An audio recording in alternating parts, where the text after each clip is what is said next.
Hi everyone, this is our channel Around My Story. Please like, share, and subscribe.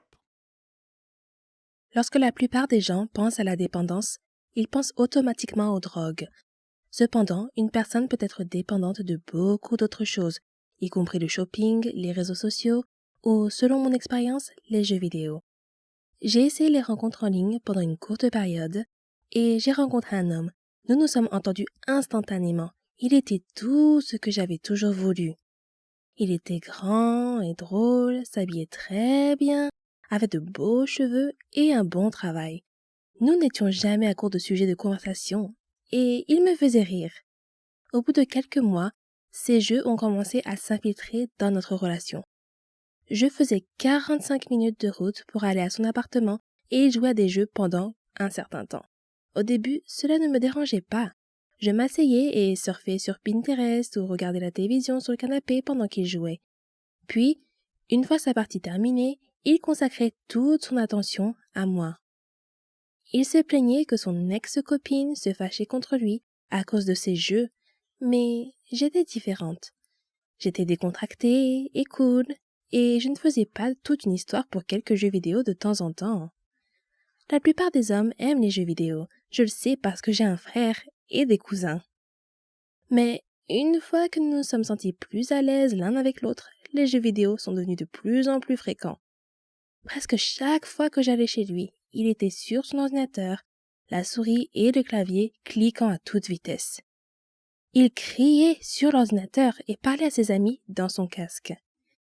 Je m'asseyais sur le canapé, surfant sur Twitter et Facebook pendant des heures attendant qu'il finisse pour que nous puissions passer du temps ensemble. J'ai compris que c'était son hobby et sa passion. Il a été joueur professionnel pendant quelques années au lycée et à l'université, et il a gagné des milliers de dollars, ce qui était plutôt cool. Je ne me suis jamais plainte. J'avais beaucoup de patience et je ne voulais pas qu'il pense que j'étais comme son ex colérique. Ensuite, il a commencé à annuler ses rendez-vous plus souvent. Une fois que j'ai emménagé, j'ai réalisé que lorsqu'il disait qu'il ne se sentait pas bien et qu'il voulait dîner une autre fois, il était probablement en train de jouer à des jeux vidéo et ne pouvait pas se séparer de l'écran. Nous projetions fréquemment de passer des week-ends chez ses parents, dans un autre état. Je prenais des jours de congé et demandais à ma mère de s'occuper de mon chien. Je me réjouissais de passer du temps avec mon petit ami pendant les 4 heures de route. Au lieu de cela, soit il annulait à la dernière minute et jouait tout le week-end, soit il passait tout notre temps à regarder des gens jouer sur YouTube ou d'autres sites où les gens pouvaient diffuser leurs jeux en streaming. Il se levait le matin, s'asseyait devant son ordinateur et ne se levait pas avant d'aller se coucher. Cela se passait tous les week-ends, à tel point que je me sentais spéciale rien qu'en regardant un film avec lui parce que, pour une fois, ses mains n'étaient pas sur le clavier. Nous prévoyions de faire quelque chose d'amusant, comme aller au cinéma ou aller dans un restaurant qui avait l'air bien. Mais il se mettait à jouer dès le matin et changeait d'avis, disant qu'il n'était pas vraiment d'humeur à enfiler un jean et à sortir. Je pensais que mon anniversaire serait différent, mais j'ai fini par ne rien faire de la journée pendant qu'il jouait.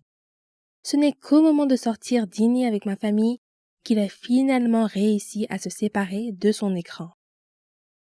J'allais me coucher et lui demander de venir avec moi pour que nous puissions décompresser avant de s'endormir.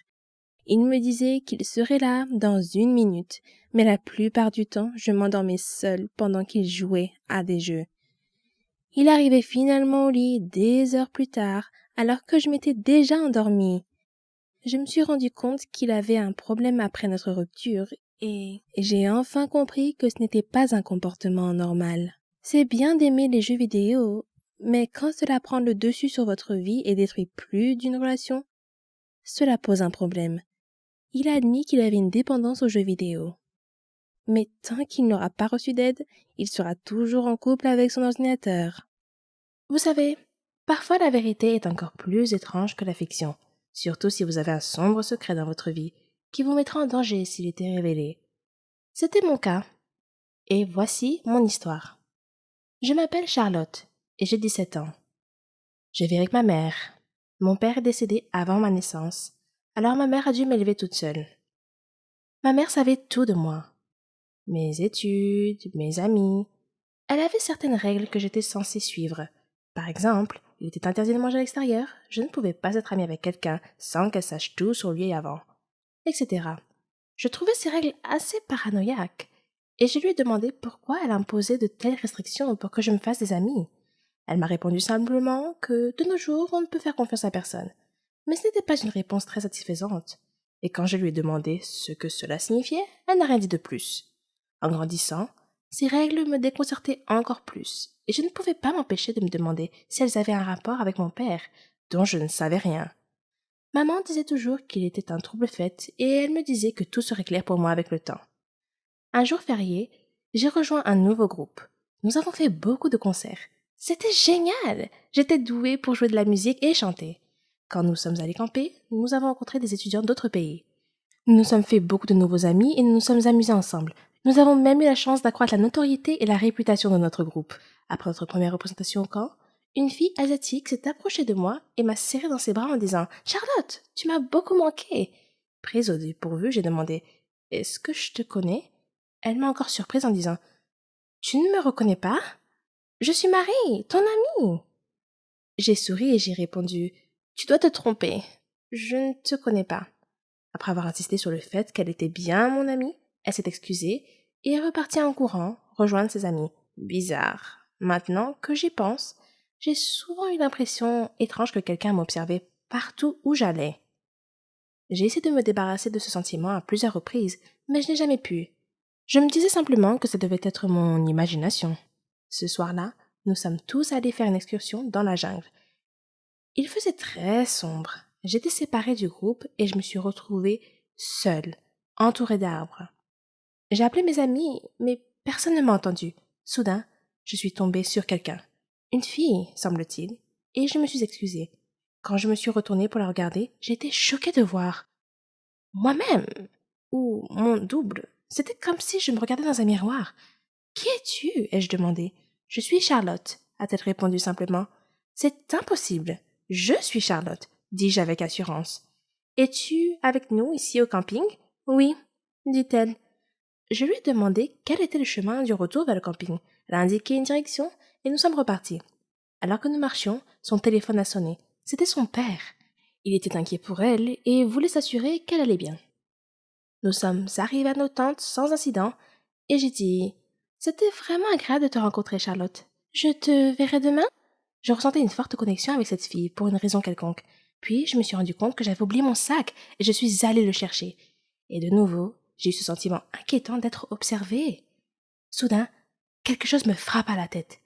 Quand je me suis réveillée, je me suis retrouvée assise dans une voiture entourée de personnes portant des lunettes de soleil et j'étais vraiment effrayée. « Qui êtes-vous » ai-je demandé. « Et qu'est-ce que vous voulez de moi ?» Un homme m'a dit que mon père était la raison pour laquelle il m'avait kidnappée. Quand je lui ai répondu que mon père était mort il y a longtemps, il a juste ri. Puis il me pulvérisa quelque chose au visage et je perdis connaissance. Quand je me suis réveillée plus tard, l'autre Charlotte était attachée à côté de moi. L'un des hommes semblait confus de voir moi et a demandé à son patron laquelle de nous était la fille qu'il cherchait. Soudain, j'ai entendu quelqu'un crier « Stop! Ne bougez pas !» La police surgit de la ligne des arbres, encercla la voiture et apprehenda les hommes. Puis, ils nous détachèrent toutes les deux. Quelqu'un est apparu, l'air très inquiet. L'autre Charlotte a commencé à se réveiller et a demandé où elle était et ce qui se passait. Puis, elle vit son père et courut vers lui. Son père m'a alors regardé et m'a demandé mon nom et celui de ma mère. Quand je lui ai répondu, il a dit qu'il savait qui j'étais et m'a dit de transmettre ses salutations à maman et de lui dire qu'il continuait à garder son secret. Puis il me remit une médaille et me serra dans ses bras en disant qu'il n'était pas sûr que nous nous reverrions un jour. Je le regardais toujours d'un air confus. Alors il sourit et me demanda où était mon père. Et je lui répondis que mon père était mort. Il a dit que c'était leur accord entre ma mère et lui, qu'il essayait seulement de nous protéger, moi et l'autre Charlotte, qui se trouvait être ma sœur jumelle. Il dit avoir eu des problèmes dans son travail. Des gens ont menacé de nous tuer. Alors lui et ma mère ont décidé de nous séparer. Elle t'a emmené et j'ai pris ta sœur jumelle, a-t-il dit. Nous avons fait ça pour te garder en sécurité. J'ai appelé ta jumelle Charlotte, comme toi. Je me sentais encore un peu bouleversée à ce moment-là. C'était absurde.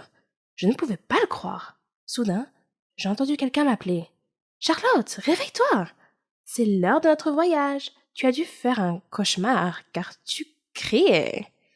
Je me suis réveillée et me suis retrouvée dans une tente avec mon ami. Quand je suis sortie de la tente, je me suis arrêtée. Juste en face de moi, me regardant dans les yeux, se trouvait une fille qui était mon reflet exact. Avec le recul, je me rends compte que j'ai été élevée dans un monde très étrange. Au centre de ce monde se trouvait ma mère, célibataire, héroïnomane, et, du moins à mes yeux, la meilleure mère du monde. Chaque jour, il y avait un moment où elle me disait « J'arrive dans une seconde », avant de disparaître dans sa chambre avec quelques-unes de ses amies et de fermer la porte à clé.